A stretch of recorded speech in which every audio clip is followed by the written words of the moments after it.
Hey guys, today's tutorial is on a Samsung Galaxy J5 Pro screen replacement. The tools you do need are a Phillips head screwdriver, a separating blade, maybe tweezers, and a hairdryer or a heat gun. Okay, now, as you can see, obviously you do need the replacement screen. All the tools and parts are in the link below on where to get them from Amazon.com. Okay, first things first, you need to separate the screen. What I like to do is use a heat gun.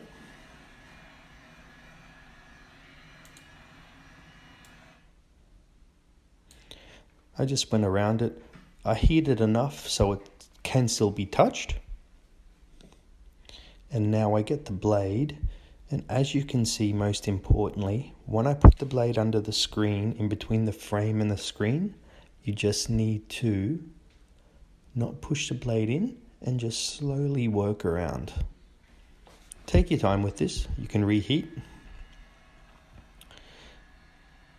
Now the whole point of this is that you just don't want to put too much pressure on the frame and put any type of bends or undulations in the actual frame. The frame is pretty strong, but just slowly go around.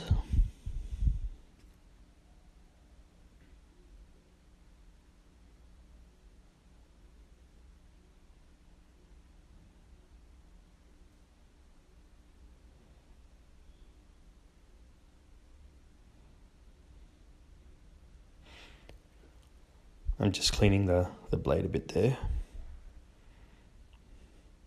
Now I slowly move around.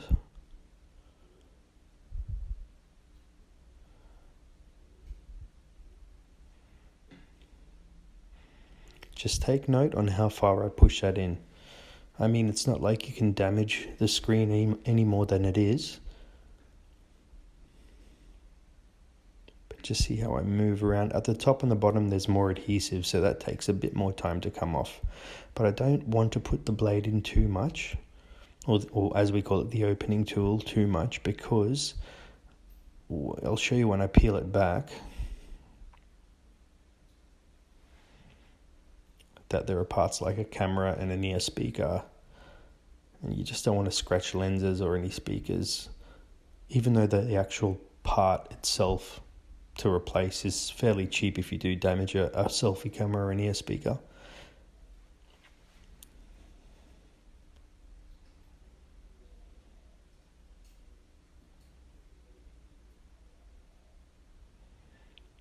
Now, as you can see, the actual front glass separates. Sometimes the actual front glass separates from the LCD or the OLED screen, which gives you the display. That's fine. You just slowly lift that off. Make sure the buttons at the bottom don't get ripped off together. Once again, you want to avoid replacing them.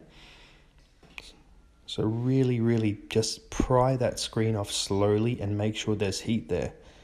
And as you can see, I'm working around under the actual OLED screen, and there's a clip there that just pops up. I'll just show you, and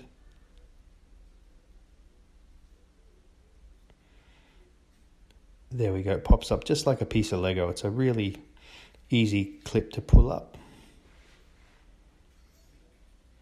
And now I slowly peel the actual remaining bit of the screen off.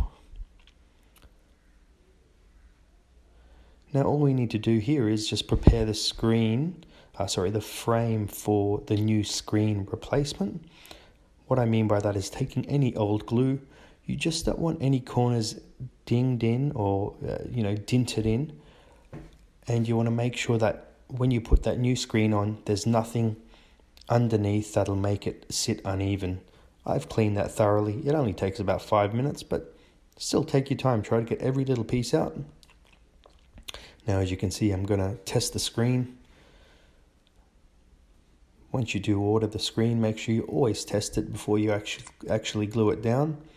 Most sellers on Amazon and eBay or wherever you're getting it from are reputable, as long as you send, and if there is a warranty, you just need to send that screen and they'll send another one out. 99% of the time you won't have issues, but it's always good to check.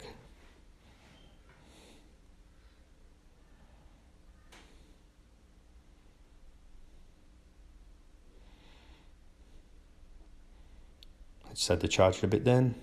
There we go, that's on. Obviously tested the actual touch.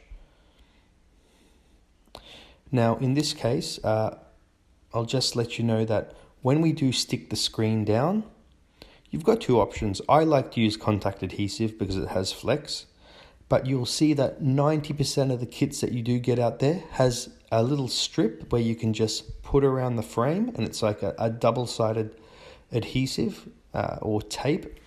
And what you can do is stick it on there and then put the screen on. Most people like to use that and not the actual adhesive. I prefer the adhesive. It doesn't matter as long as the actual screen sits on the actual frame flush and neatly.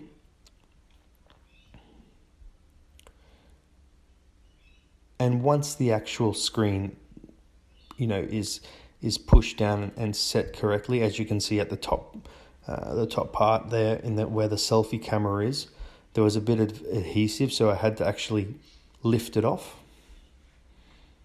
and clean that because that will get in the way from the camera.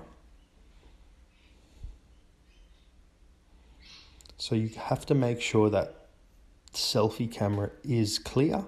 Now push that on there. The glue I use is really good. It sets fairly quickly within a few hours.